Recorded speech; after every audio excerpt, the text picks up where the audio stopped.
Welcome, everybody. Welcome to Count On. My name's Tracy Doverspike, and I am a National Board Certified Kindergarten teacher in the Alvord Unified School District. I have been a classroom teacher for 30 years. I'm also a member of the Instructional Leadership Corps, which is a group of teachers that provides professional development. We work with the California Teachers Association in Stanford, and there's many of these teams across the state of California that provide professional development created for teachers by teachers. And depending on different projects and different opportunities, we also have workshops for parents, all different engaging activities. And math just happens to be one of my favorite ones to share. So today I created this session for you called Count On. Let's get started. All right, so today my goal today is just to give you some easy activities to do to help build your young mathematician, have it be a little one at home, not yet in a formal school setting, or maybe they go to preschool or a daycare setting, or maybe they're going to be in kindergarten or TK, first grade. Maybe they are going to be entering a school setting, but these are just some concrete ways to connect with counting. And I also have a blog here with the Early Math Project. And my blog is all about how my kindergartners, my kinder bunnies, and I integrate math through the curriculum, especially using great math literature. And of course, we heard a wonderful author this morning, Stuart Murphy, spoke on his books today, and I have a couple here. And so all of those different math-rich pieces of literature are also just another concrete way to build some math. And what I mean by concrete, I mean by giving students objects in their hand that they can manipulate. And so different ways, different things that you have around your house and in your classroom, I guarantee it, if you're a teacher, that you can use to come up with some really easy, quick ways, or even send home. I like sending home math activities to take home. So that's part of my math homework, or my homework during the week are hands-on activities, not just paper and pencil, but actual different activities that families can engage in together. So art supplies. So if you don't already have a piece of paper, you could use the back of a piece of paper if you've been taking notes today, something to draw with. Things that obviously we have on hand in a classroom are all sorts of different art supplies. But you can see here a wide variety of counting supplies that you can use. We have all of those loose or miscellaneous leftover little random things that you find around your house. You can start putting them in a bag and saving them, because they can all make wonderful hands-on counting concrete manipulatives. But where are you going to keep them, right? That's half the problem, right? Is the storage of these things. I said Ziploc. Ziplocs are definitely a nice, easy way to keep your collections or keep your things organized. Right now, a variety of stores are already getting things ready for back to school for our year-round friends. So different kinds of containers. I believe I got these once upon a time, I believe at Walmart. These are a nice size. Of course, the traditional boxes as well. A way to keep your collections or your counting objects in one place. I do really want to say just one safety tip. Obviously, if you know that you have a little who is putting things in their mouth, and just be very cognizant of setting those rules, or just use something that's edible. And then that can solve that problem, because, obviously we don't want anybody choking or, getting hurt doing math. Another great way to get supplies is, and this is a great math activity all in itself, is making your own Play-Doh. Of course, we can buy Play-Doh, but you can also make Play-Doh.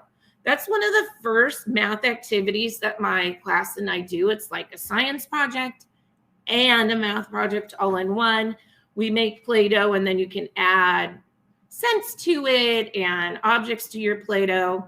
And that builds fine motor, again, the math, the language, just the experience of making your own Play-Doh to use for math.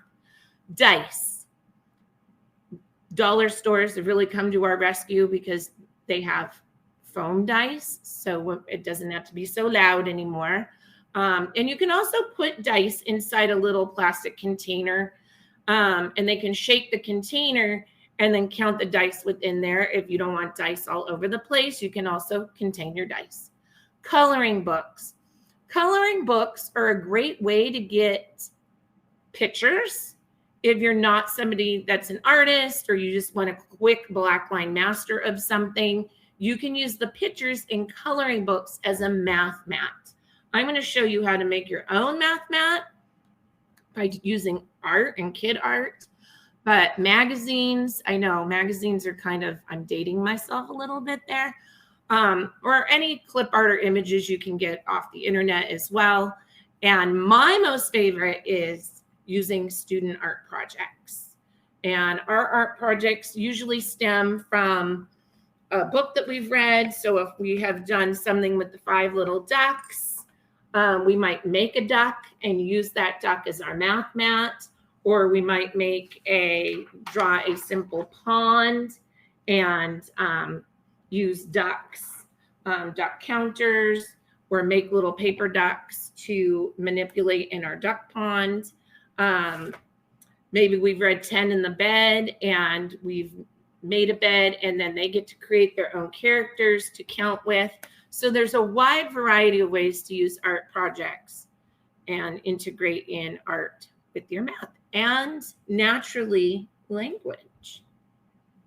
All right, so concrete, pictorial, and abstract. So I've already talked a lot about the concrete. So our youngest scholars really do learn best when we're using the most realistic counters and manipulatives we can. In school, we often use Linker cubes to represent an apple or whatever we're talking about. And that's fine if that's what you have available. But if you're going to be doing some apple math, why not bring in some real apples? And if you don't have real apples, you know, the stores, dollar stores and other stores, you're going to be on the hunt now. You can find plastic ones that represent these. The more realistic the objects are that your baby doll has, the more connection it's going to make. It's going to help really solidify that. When we were doing stuff with pine cones, we went on a pine cone hunt and gathered pine cones for building our number sense. And then moving from actually manipulating is also having a pictorial or a visual object. Like I was saying, you could make pictures of apples and use those. Any way to help further build that connection, especially with young children, because they might not have that background. They might have the background, but what if they don't have that background image to pull from? This just really starts building their background knowledge and further discussion and further opportunities to learn and investigate new things. I mean, all of these things lend themselves into science as well as math. Abstract, that's when you're going right, what we would think of like a workbook in math, going right to the equation.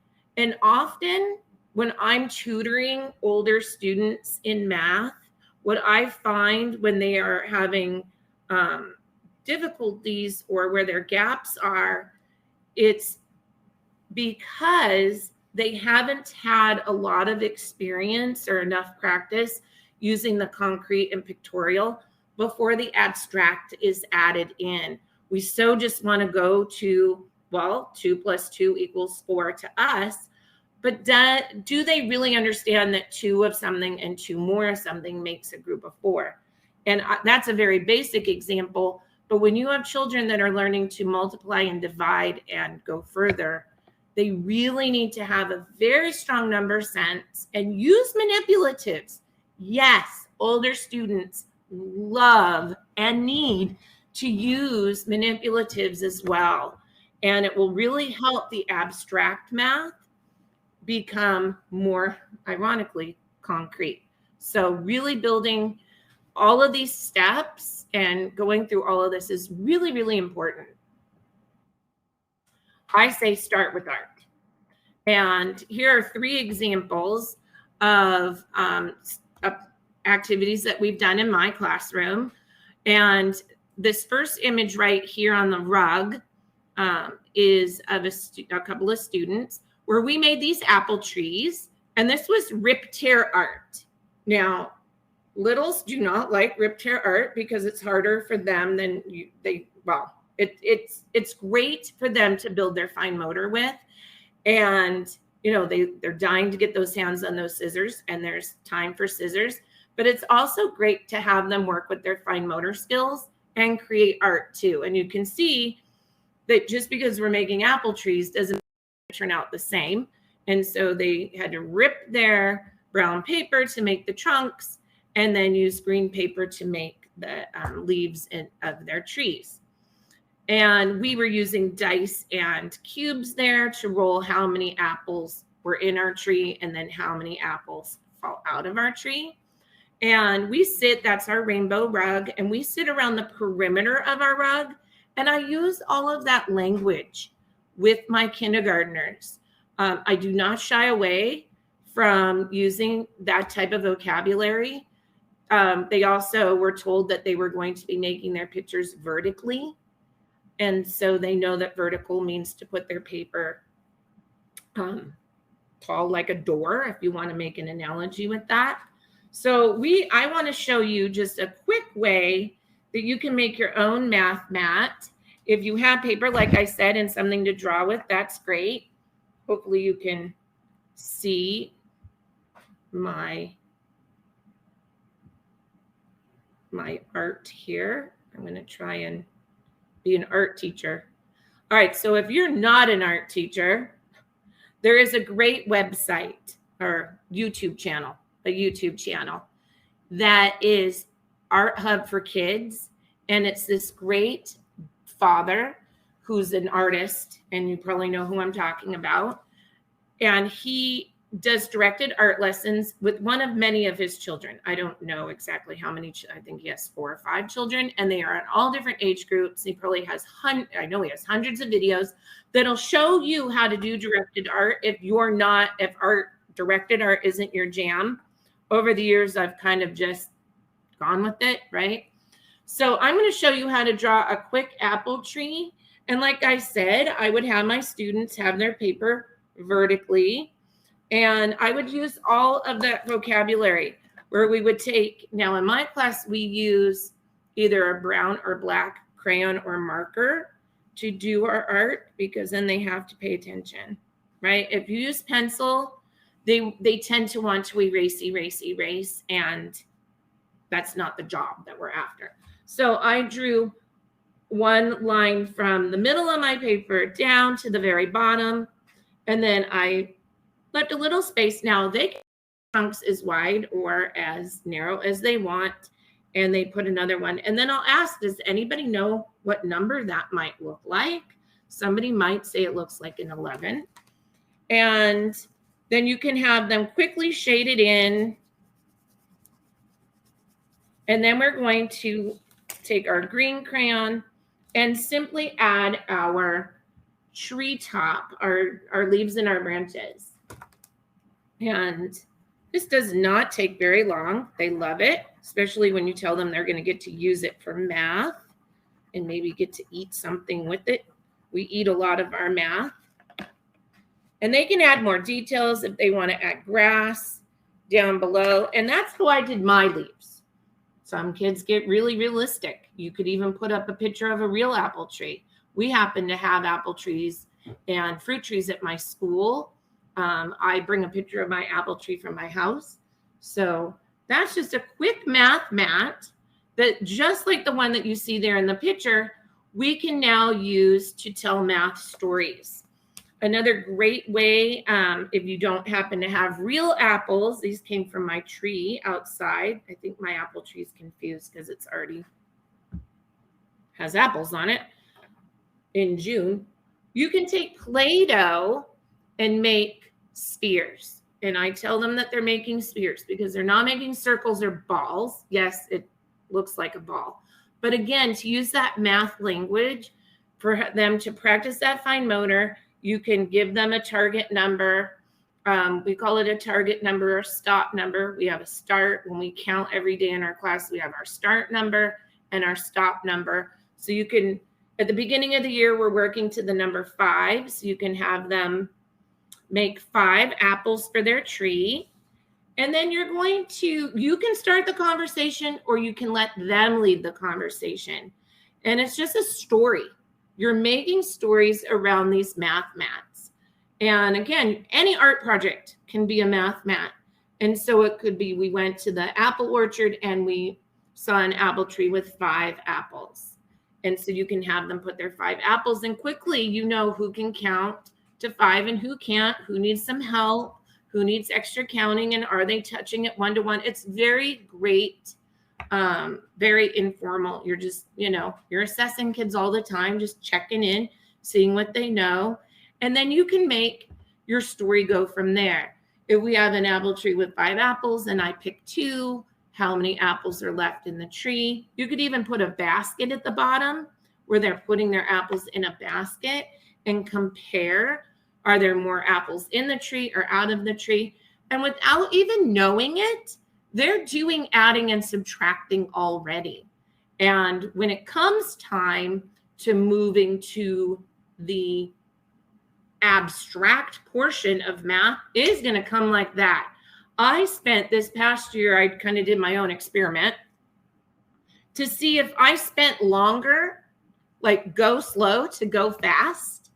If I spend a longer time building our concrete math, will it pan out later when they have to do their adding and subtracting like a first grader, getting ready to be a first grader? Yes, it hands down, number talks, having our manipulatives, using literature, all helped them easily move into the abstract math later. And here is a 3D structure that we used our pieces, and they were given so many pieces to build. Getting ahead of myself. Building their pieces. They had so many pieces to engineer with, and what could they do? And this particular little bunny is going to be an architect. This little lady could build anything out with anything you gave her. And here she is again. This, the apple trees were based on Chicka Chicka 1, 2, 3. That story is about particularly an apple tree. And over here were our Chicka Chicka Boom Boom trees. And those are Kiva, I'm not sure if I'm saying that right, planks. But you could use any blocks. And we were trying to see how many letters could stay in our Chicka trees before they fell out. And depending on their design, some held up better than others. And again, here's some more math mats. So we were studying Antarctica, and we were marine biologists that were there, and our penguins needed to be taken care of and checked in. And this is using non-standard measurement. And so this little scientist mathematician was measuring her penguin's different body parts and recording her answers. And then here I had just a bag of these bows sitting off to the side. And one of my little girls is like, well, I can sort those for you. And I'm like, you go, girl. And so this is what she came up with. She sorted them, and she got very specific about the red reds versus the other red. And she labeled them herself and had to announce to everybody that we had plenty of bows if anybody needed them for a package. And so that was just her rolling on her own. And there's one of our ducks that went with 5 little ducks. And we used fish crackers. I know real ducks don't eat fish, but we had to eat in math. What can I say? So our ducks got so many fish or saw so many fish, and then we would eat them for our subtraction work. And they anytime we get to eat math. Counting a collection. This was another simple. This is a really simple and powerful way to help littles build their number sense in a legitimately child-friendly way. I mean, who doesn't have collections of stuff? I probably have too many collections of too many things. One thing I have a giant collection of are buttons.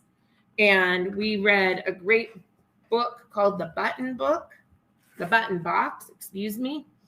And we read all about different kinds of buttons. And then we created our counting collections with buttons. And so a counting collection can just be like, okay, so here's my little bag of mini erasers from Target, right? Be on the hunt. I had these for a very long time and didn't really know what to do with them, really, truly. But counting collections gave us purpose and intent with these collections. Excuse me.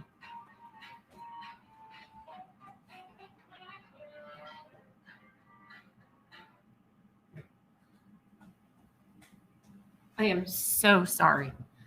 So what I do with this kind of counting, a natural counting collection that was already created for me is, I mean, you can read there, you can go outside and find rocks and sticks, and a collection can come from anywhere. Let's face it, how many Legos have we stepped on, right? You can always find collections of something. Mine are favorites are nature, rocks, sticks, pine cones, which I own far too many, seashells also. Anything, buttons, money, pasta, all of it can be a counting collection. That's fine. You can just dump them out and let kids count. But what if they're not really, what if they're little yet and they still don't know how to count to 5 or to 10 or higher? Well, then you can give them some organization for it. And this is where I started introducing our 5-frame, and I drew this 5-frame, so yeah, it could be better. And or a 10-frame. It's like a parking lot, right? It's a parking lot for their collections. And so in class, because I have upwards of 20 to 25 children every day, I began having collections already programmed. So if I know that you are a counting star, I can say, all right, baby doll, here's a bag for you. Here's your collection. And you can go and take it. And it might have up to 10. Maybe you have 15 in your bag. And another friend might get a bag that only has 8 because that's what they need to work on. So you can have this as open-ended, free counting collections, collect it, count it, see how high you can go. Or you can program it to really help them build that particular number set. And like I said, if you have 10 frames or 5 frames, that's a great way to help them start visualizing that. We also do something called number talks, where they are using, they see dot cards, and it really helps with supatizing. I can never say that word correctly, pardon me. And so it also just gives them more, again, that visual connection to it.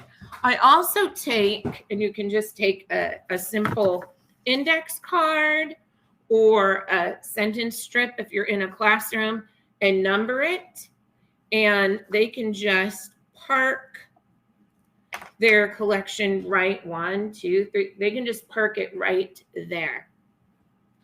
Very, very easy, very simple collections. You can never have enough collections.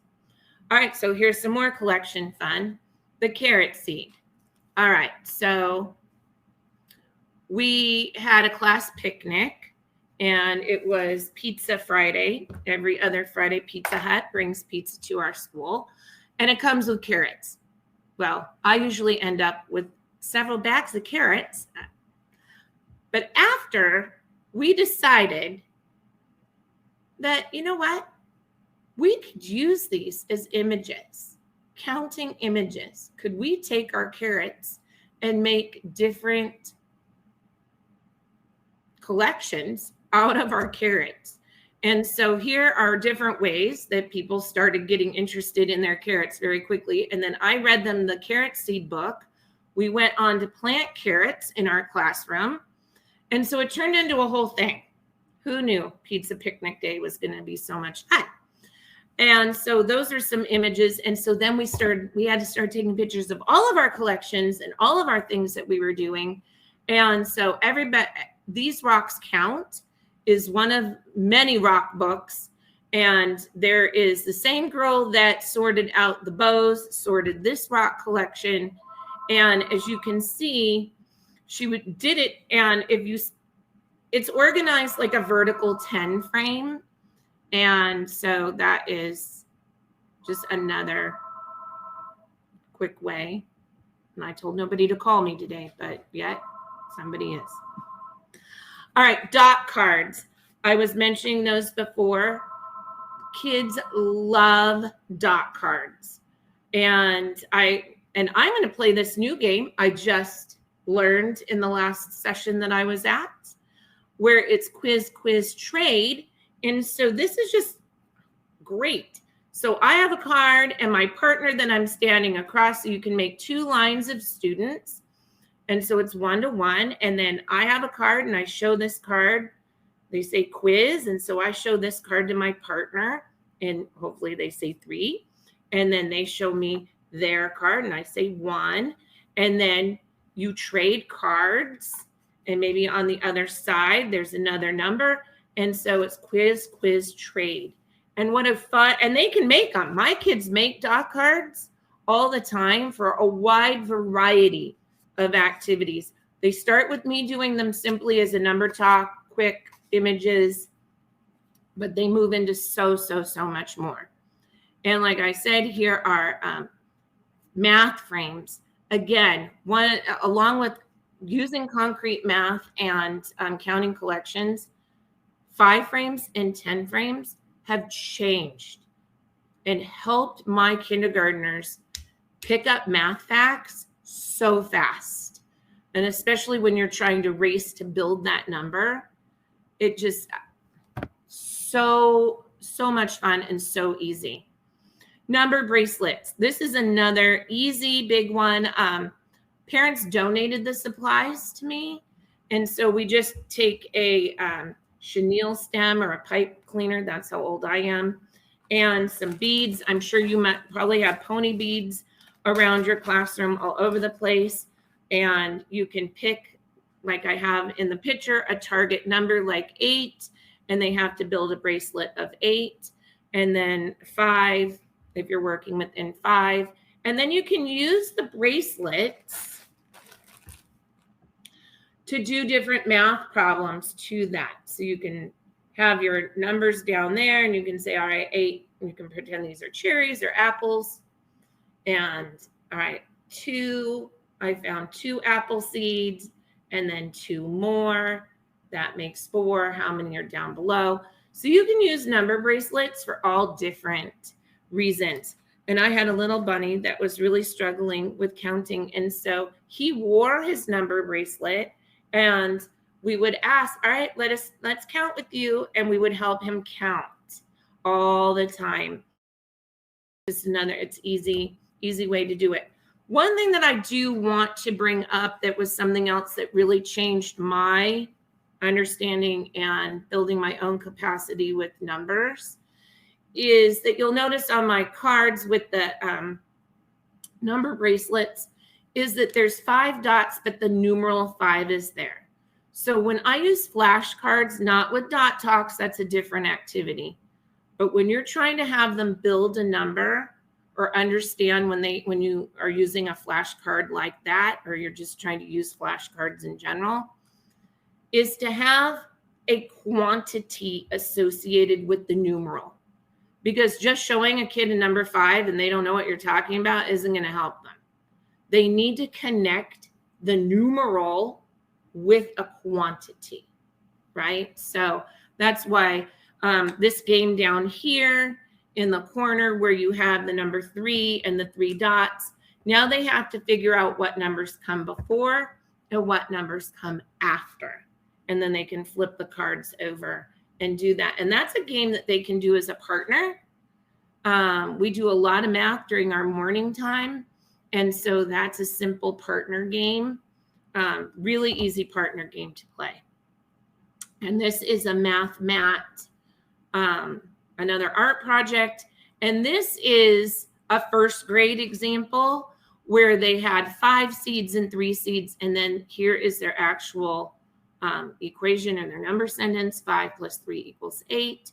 And this might also be somebody at the end of kinder. This part, the art would definitely be part of the beginning of kinder, but having that abstract number sentence there at the beginning would not be something that we would jump right into right away. More Math Fun, Inch by Inch by Leah Leone. We've taken this book and we've done sea animals with it, like the inchworm in that book is measuring birds so he doesn't get eaten. But we took it that our inchworm went to the beach and we measured sea animals and things at the beach. This year, we actually worms. So those are super worms that I feed to my tarantulas. And then they made different worms out of Play-Doh, and we measured our different worms using non-standard measurement. They had to compare and contrast their different lengths.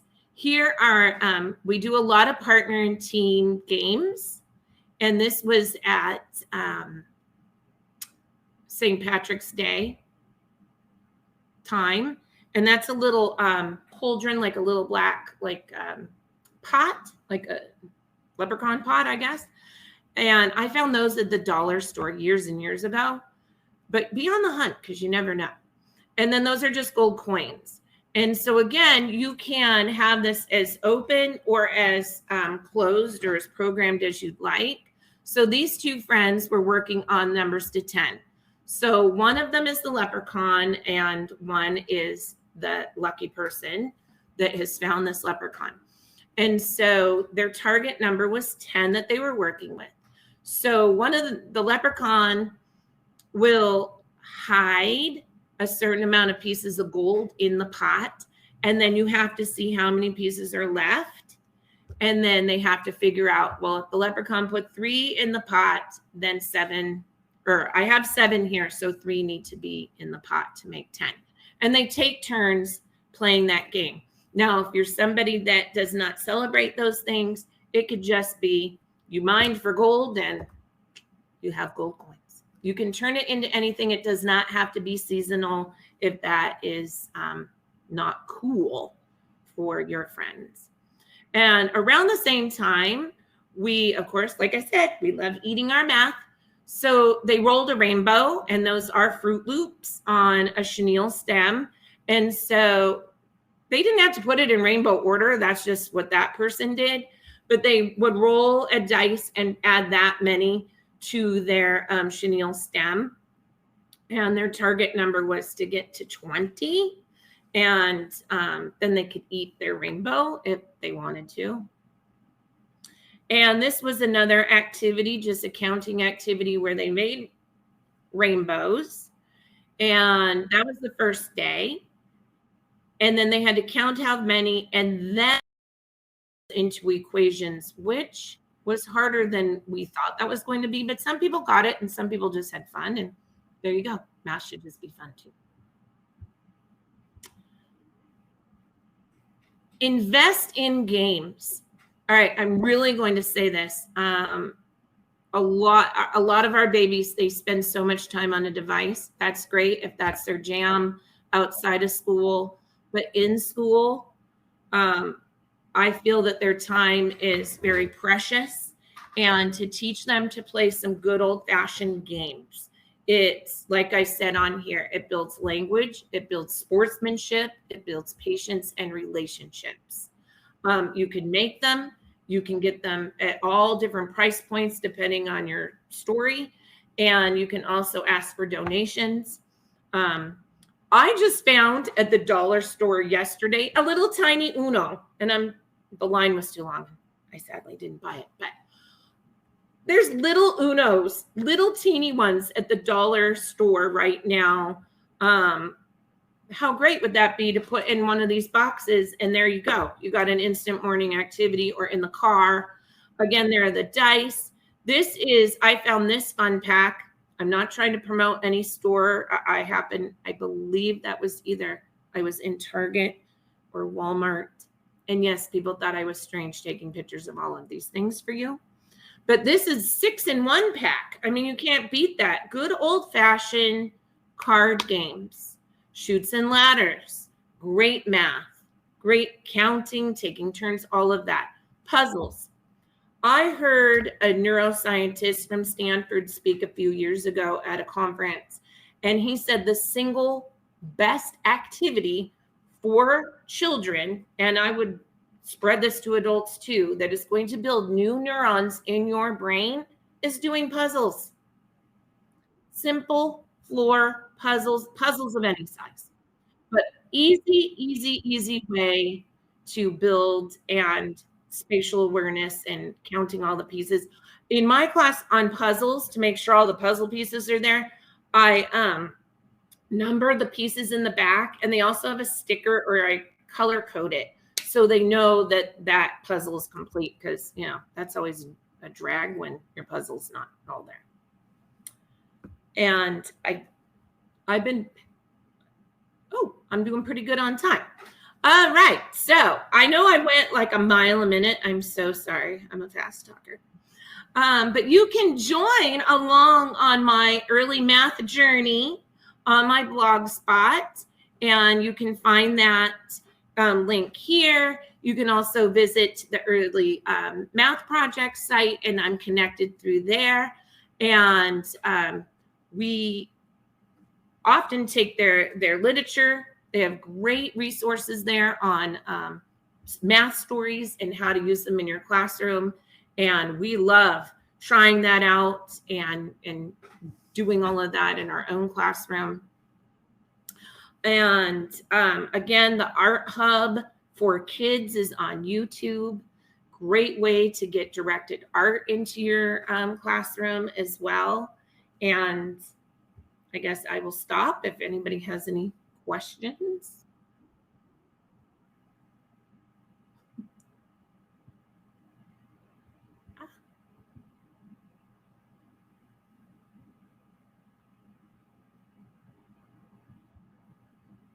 Are there any questions in the chat for me to answer?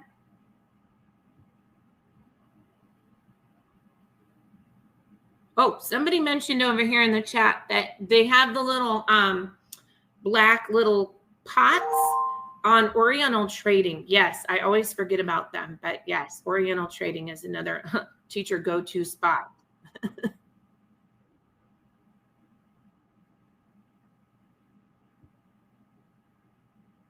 And again, I really want to say thank you for joining today. I know that you're taking time out of your summer, and I really appreciate your time and dedication to encouraging and building young mathematicians, building their little toolboxes up and giving them as much as we can early on.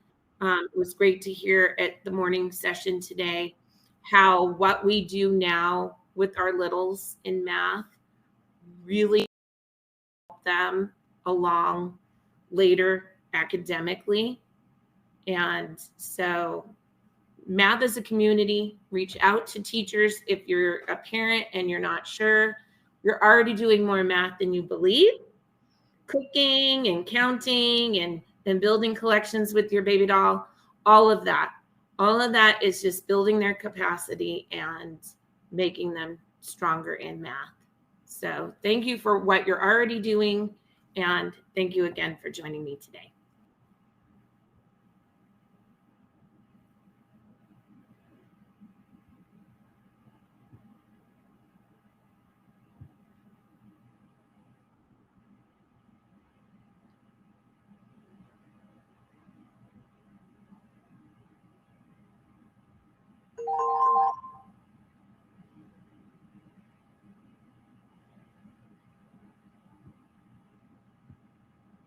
Ooh, I know. I had one more, since I still have a couple of minutes on the clock there. Something that I was just creating for the next door neighbor was these little, well, actually big craft sticks. And all I did was stick some dots on there and some clothespins so they can build some one-to-one correspondence. And my clothespins actually have the number 2 along with the dot, also has the dots are numbered, and so are the clothespins, so they can have some number matching and some one-to-one matching. They're getting ready to go on a road trip, and she doesn't want her little one on a device the whole time. So I'm trying to put together a little bag of some math activities that can be easily done in the car. And like I said, card games, number bracelets are also a good one. And with that, I am going to say goodbye because people are still calling and they were told not to. So remember, math is a community and you are math-tastic.